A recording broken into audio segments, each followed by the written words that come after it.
Hi, Steve Adubato here at NJIT, New Jersey Institute of Technology, talking all about innovation. Talk about an innovator. Check this guy out. He is Dick Sweeney, co-founder of Keurig and the vice chairman of NJIT's Albert Dorman Honors College Board. Good to see you, Dick. Thank you. Nice to be here. Now, you said, when I was talking about this company, Yep. Keurig, I said, do people mispronounce the name? And what did you say? I said any way they pronounce it, as long as they buy the product, it's fine. The We're story of Keurig coming to market, getting to market, fascinating. Talk about it. Well, the company was founded in 1993. I joined about 6 months after it was founded as a co-founder, investor, advisor. In fact, I was going to meet the original two owners and tell them the appliance business is lousy. Fold your tents and find a real job. I'm looking at a photo right there. What? Yeah, no. Well, the guy on the right, Peter Dragone, is one of the original founders. Chris Stevens in the center was our first VP of sales and marketing. He came on afterwards. And that was me when I was less follically challenged. Love it, love it. What did you see at the time? I saw what intrigued me was the fact that they weren't going into the consumer appliance world with another coffee machine. They weren't going to be the next Mr. Coffee, at least not then. They were focused on the office coffee service market, which when we first met on a dark and stormy night at the Ground Round in Pawtucket, Rhode Island, I think it was the first time I heard the phrase office coffee service. Office coffee service. Wow. People that serve, sell the coffee machines in the offices and the coffee in the frac packs and the cups and napkins and tchotchkes and everything that goes with it. When I took a look at it, it was about a $2.7 billion industry that was devoid of any real innovation and looking for something new. At the same time, again, going back 23, 24 years ago, people were starting to queue up at Starbucks to spend twice as much for a cup of coffee that they could get at Dunkin' Donuts or someplace else for half the Yeah, join the club. Right. I got to get out of that thing, but that's another story. And then we thought, well, when they go to the office, what are they drinking? They're back to the stuff that's been sitting in a pot for a half hour and getting terrible. And the conclusion was that the only way to ensure a fresh cup of coffee is to brew it as you consume it, 1 cup at a time. So brew it as you consume it, 1 cup at a time. Coffee stales at about 20 minutes after you brew it. So hold on a second. But the idea of this, putting the coffee in here. Right. Well, if you're going to brew it as you consume it, then you're going to need a portion pack system. And there were portion pack systems in Europe. The Nespresso predated us, Kenco, Flavia, they all predated us.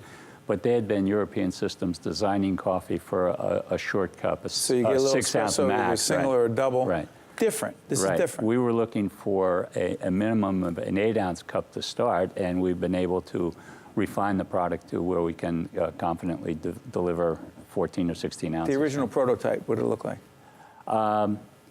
Did it look like this? Well, if you think of the architecture of the system, you have the portion pack, right? You have the appliance, right? And then you have packaging automation that's behind the curtain that's making, at the time, tens of thousands, now billions of K-cups a year. So you have to get these 3 elements of the architecture in sync. Talk about innovation. Yeah. I mean, that's it. You're constantly innovating to get it right. Yep. When did you know? We're still doing that. Still, it doesn't stop. It doesn't stop. I love how people say we're where we want to be, and that's where we're going to stay, and you're going to lose at that point. Right. So that being said, the time period, if you could, Dick, between when you really thought you had something special and then getting to the market, the office market, that you really needed to get to. Right. So that was from essentially 93 until 1998. What happens in 98? 98, we got the first Keurig appliances to a level of reasonable reliability and stability. Those are the early ones? Well, no, that was the very, very first prototype. Okay. Those are the ones we had 3 of those, and we took them around to venture capitalists trying to raise money, which was... Did they jump on it immediately? Back in 93, everybody was a .com something. So if we were Keurig.com, they would have thrown money at you. So we're coming in with, hey, we've got a great way to make a cup of coffee out of a salad dressing cup. And they said, you're nuts. How far removed from reality can you be? They didn't see it? No.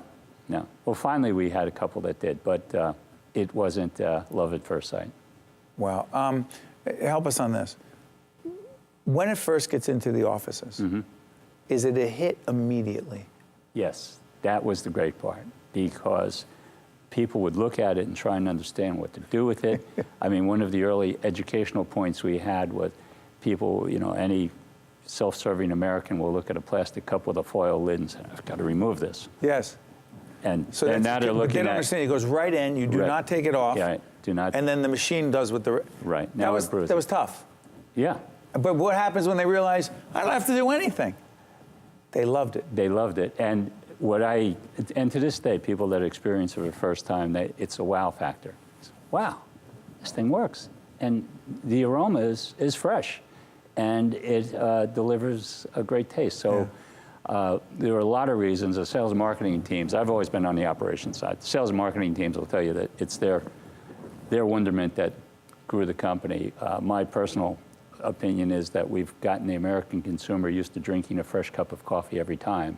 And once you get used to fresh anything, you can't go back. Someone says, well, how long has that coffee been in that pot? A couple hours. Forget it. Forget Start it. washing it. Go from the office market Yeah. to the home market. Right. Talk about that. Okay, well, that was a big transition. Started to think about it seriously in 2002. We made a couple of prototype machines, did some test marketing. One of the things we found is that if we could get the cost of the appliance down, we could sell more of them. And then how do we really reduce the cost while maintaining and improving the reliability of the appliance? So we put a big effort into that. We had an event that took place within the company where somebody had tried a hostile takeover. We had a white knight come in. We had an infusion of cash, and we were able to build out the organization. Somebody tried to take the company over? Yeah. Separate story. Got it. Got it. Yeah. In fact, I just helped facilitate a case study at the Tuck Business School at Dartmouth. Is that right? Discussing just this point. Well, so go on. At home, is it it's smaller? It's smaller. Yep. Did it hit immediately at home, in homes? Yes, it did. It did. Well, you have to understand there was pent-up demand from office workers. Hey, I got it in my office. Can I have it in my why can't I get this house? thing at home? Right. Exactly. And by the way, talk about the economics of this. Listen, I'm not here to sell your company. We're Right. PBS. We don't do that. And, even though I will say we have it in our caucus. Jen Eichlin, don't we have this in our caucus education? I noticed. I have to leave if you don't. So No. See, but I'll tell you what. I also know that it's probably cheaper. what's that? The idea that that's the way you're going to consume your coffee. Yes. It's on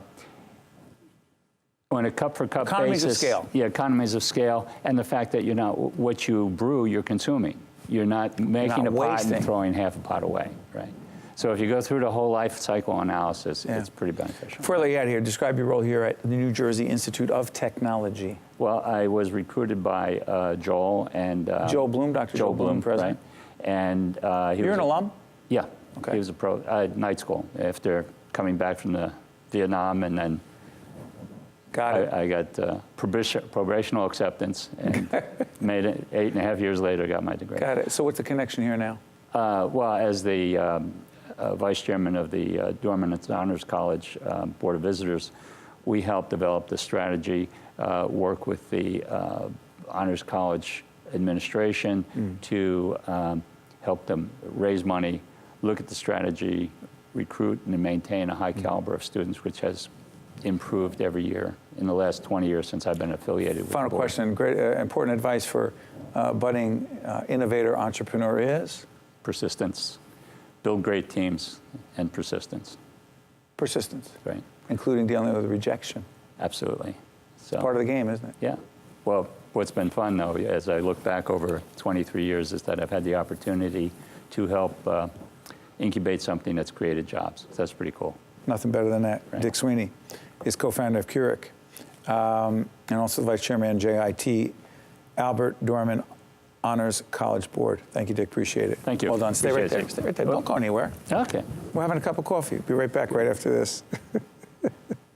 One-on-One with Steve Adubato has been a production of the Caucus Educational Corporation, celebrating over 25 years of broadcast excellence. Funding for this special edition of One-on-One with Steve Adubato at NJIT has been provided by TD Bank, PSE&G, RWJ Barnabas Health, Kessler Foundation, the law firm of Gibbons PC, Prudential Financial's Global Communications Department, and by Verizon. Transportation provided by Airbrook Limousine, serving the metropolitan New York, New Jersey area.